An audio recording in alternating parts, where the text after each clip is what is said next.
Hi everybody, I'm Tabitha and I've finished my TBR for May.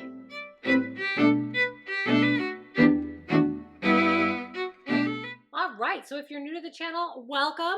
Basically what I'm going to do is I'm going to hit the book reviews for what I call the required TBR, the ones that I promised to read in the month of May. So these are usually review requests from authors or publishers, advanced reader copies, or books that I just know are going to be my absolute favorites. In the description down below, you can find timestamps that'll help you jump right to those books. So if you don't want to watch the whole video and you're watching rewatching, you can totally do that. There's also going to be a link to the blog that'll take you to the other reviews for anything else I read in May that maybe didn't fall into those categories. All right, are we ready? Let's go. First up for the month of May is A Trade in Tears by Samantha Shiye. This is an adult age category mystery thriller. It's 320 pages and it came out in 2020 from Matador. I had an electronic review copy from the author and the publisher in exchange for this honest review. Your synopsis. Morag has a happy life until she stumbles upon Cindy, beaten and bloody in a graveyard. Cindy turns out to be the latest victim in a string of rape cases in the area, and Mo is about to be dragged into this case, whether she likes it or not. So what didn't I like about this one? The first thing I could say I didn't like about this one, and this was kind of a big one for me, is that there were a lot of errors. So I'm sort of lumping in a lot into this category I'm calling errors. There were grammatical ones, like odd formatting decisions. This book makes use of the single quotation marks instead of double, which can be a little confusing if we have a quote within a quote. But I'm also lumping in errors like calling something Wednesday and then specifically saying the next day, but calling it Tuesday. That's a formatting error. That's an error. I'm basically lumping anything that would have been caught by another editing pass into this errors category, and there were a few. Second thing I could say I didn't like about this one is that it does fall to the problem of having dry sort of telling of some events. So that in its defense, the events aren't really very important. I wouldn't have thought they were things that needed a lot of page time at all. So I'm not sure that we needed to slow down and show it necessarily, but I'm wondering if we could have cut it all together. It's things like what they had for breakfast told in detail. Sometimes they can help you connect to a character or relate, but in this case, I'm just not sure they worked. Third thing I can say I didn't particularly like about this one, and this is kind of a content warning for those of you who need it. There are graphic depictions of a rape scene in this one, as well as some pretty serious violent scenes in this one. This book is diving into sex trafficking and rape. So, there's just a lot here that needs to serve as a content warning. So if you need that warning or you're sensitive to that, maybe skip this one. The last thing I could say I didn't love about this one. So when this book was pitched to me, it was sold to me as a mystery thriller with paranormal leanings. Without spoiling anything, I will say that the ending leaned more towards that paranormal than I wanted it to, and that was sort of disappointing. So what did I like about this one? Well, the first thing I can say I liked about this one is Mo. She is a solid character for the most part. She's strong-willed, she's driven, she doesn't let things go, but she's also morally gray, which is like my absolute favorite thing in a character. So I really liked that, and I feel like I would give this author another shot with another book with this main character. Second thing I could say I liked about this one is that it does highlight a serious problem in our society. As I mentioned, this one deals with sex trafficking. If the goal was to shine a light on sex trafficking as a problem, then this book definitely does that. It shows the fallout of that for some of the victims in a way that really works. It's a subject matter that's important, and it's tackled in an important way. Who do I think should read this one? Look, if you are a fan of Law & Order SVU, you might really like this one. Similar to that TV show, it tackles a really serious issue in an interesting way. Plus, if you already watched that show, then I know you're not afraid of violence and other sensitive topics, and so I think you're going to really like this book. My rating? I gave this one 2.5 stars. I'm rounding up to 3 for sites that require me to round.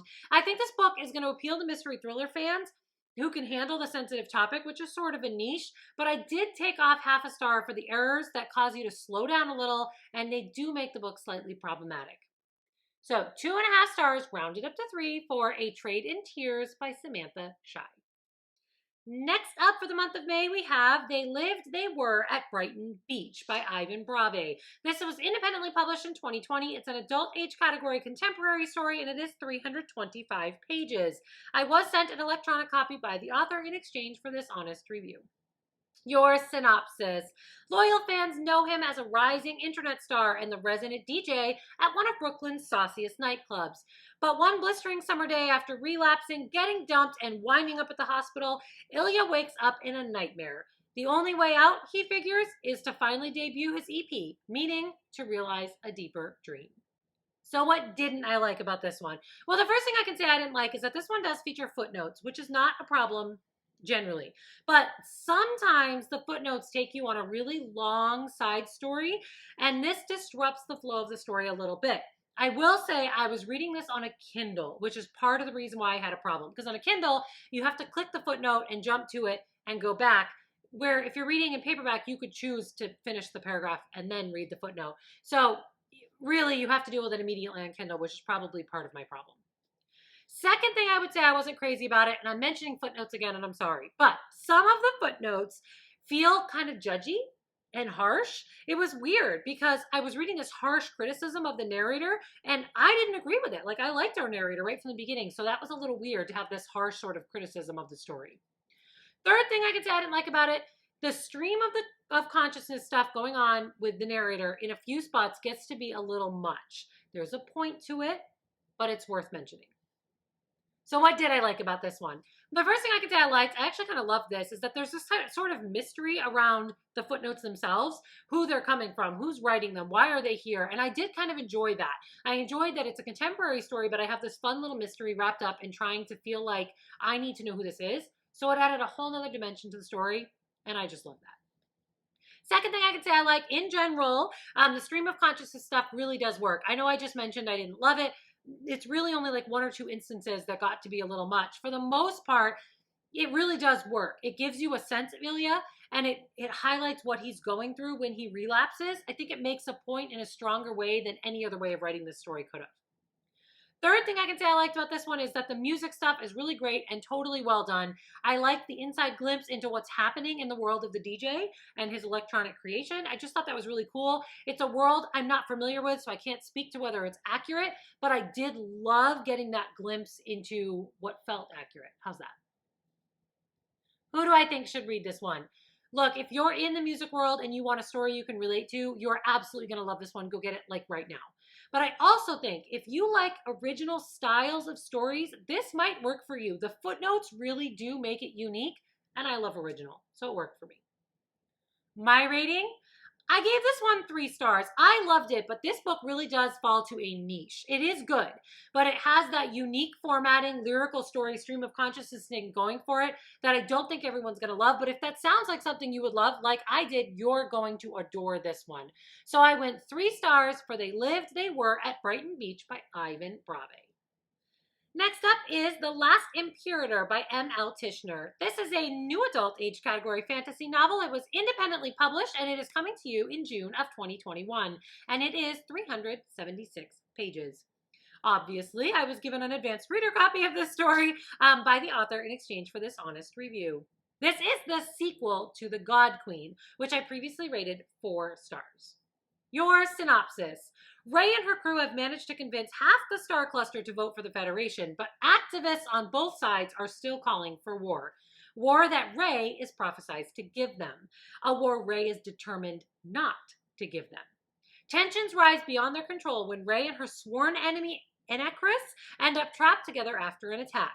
Can they strike up an alliance and unite the Federation with the Dominion? So what didn't I like about this one? So the first one is one I think I mentioned for the first book. There are still a few confusing names. Of course, there's the ones that have been used in space fantasy before, Ray, Federation, but there's also some that have been used by other big series, Kaz, and then there's ones that have multiple names or nicknames that they go by, like Enecris is sometimes called Enecris and sometimes called Primer. It can be a little confusing. Second thing I can say I didn't like about this one is that the romance burns hot, which I'm going to come back to. I don't hate this. It's just worth mentioning because I know some of you do. So if you thought this one leaned towards YA, which I think I said the first one did, just know that this one's probably more NA. Third thing I can say I liked about this one, or I didn't like about this one, is that I wanted more of Bronx as a character. He's still here and he's still good. But I like that the first one was heading down that route of exploring his mental health. And we were learning about that, and I was hoping to have more of that in book 2. Personal thing, I guess. So what did I like about this one? Bronx. I just hinted at it. He's here. I still love him. I still love that we're showing him healing in this one. He's still a strong character. Even though he's not the main character, he's a great supporting character, and I just thought that was a great role for him. He fills it well. Second thing I could say I liked about this one is the romance. I know I just mentioned it, but I love that this one treats the romance more like adults. I love that it explores their relationship in a more realistic way than even the first book did. I think the fact that this becomes more new adult makes sense as the characters are aging. And let's be honest, I think out there in book world, we are screaming for new adult to be a thing. And I just think this is going to be one more reason why we scream that. And if you think new adult needs to be a thing, you're going to love this book. Go get it. Lastly, not lastly, but second to lastly, so another one I loved is that this still has satisfying world building. So in the first one, I kind of mentioned that the world building started a little slow, possibly because, you know, it knew we were building to the second one. So in the second one, you have that to fall back on, so it doesn't have that problem. It throws you right back into the world. It gets right back into the story. It's faster, it's more immersive, and it's just overall more intense. Lastly, for real this time, this one has a satisfying blend of space travel, which, you know, sci-fi, and fantasy. This time around, I think those two elements are balanced even better than they were the first time, which is really, really cool. So who do I think should read this one? Space fans, for sure. You're going to be pleased with how this one plays out. I think you're really going to like it. Go get it. Also, fantasy fans. The world building in this series is really well done. The reluctant hero trope moves forward. The characters are getting more mature. I mean, it's everything we say we want in fantasy, especially in YA fantasy. We want them to get older. We want them to mature. This series does that in an amazing way. If you have been saying that new adult needs to be a thing, I think you need to read this book. You're going to love it. My rating? Oh, I gave this one 5 stars. This is the perfect blend of sci-fi and fantasy. I think it fixed any minor problems I might have had with the first one. I think it's going to appeal to an even wider range of readers, and it just took this series to a whole new level. Friends, I'm not kidding. Go get The God Queen now and read it so that you can pre-order this book because you are going to love it. 5 stars for The Last Imperator by M.L. Tishner. Next up for the month of May was Mula and the Fly by Lauren Hoffmeier. This is a children's picture book. It's coming in 2021 by Sweet Cherry Publishing. I think it's coming next month. And it was 32 pages long. I received an electronic advanced reader copy from the publisher and NetGalley in exchange for this honest review. Your synopsis. Mula is a very sleepy tiger, but with the help of a little fly, Mula will learn to wake up, get her body moving, and make her dreams come true. So what didn't I like about this one? Well, the first thing I can say I didn't like, first off, and this doesn't affect my rating at all, but it works as sort of a warning to the rest of you, the electronic download of this one does not work. So if you have the opportunity to get paperback, please do. My electronic download was completely out of order. So I had to flip around and find page 1 and then flip around and find page 2 and so on and so on. You get the idea. It's not the author's fault. I'm not even sure whose fault it is. It doesn't affect my rating, but, you know, go for paperback or hardcover instead. Second thing I can say I didn't like about this one is that Mula has anger. It's a valid emotion for kiddos to be feeling, but I wanted to see that addressed. I wanted to see us talk about Mula's anger and kind of work with it. I mean, a book can't handle everything, and it wasn't the focus of this one, but I feel like if we're going to show her getting mad or frustrated, maybe it should be something we discuss or bring up. I don't know. Maybe I'm being too picky. Third thing I can say I didn't like about this one is that Mula becomes an expert really quickly. Really quickly. I'm always hesitant to give kids a book where they're a beginner, somebody's a beginner on page 1, but like 30 pages later, they're an expert. I feel like it gives kids the impression that this is easy to learn. And I'm not sure that that's what we were going for. But again, maybe it's the teacher and me being a little too sensitive. So what did I like about this one? Well, the first thing I can say I liked is the yoga. It's really kind of adorable to put yoga into a children's book. It brings the idea of breathing and stretching to kids, which totally was the point, and it comes through really well. I do love that concept.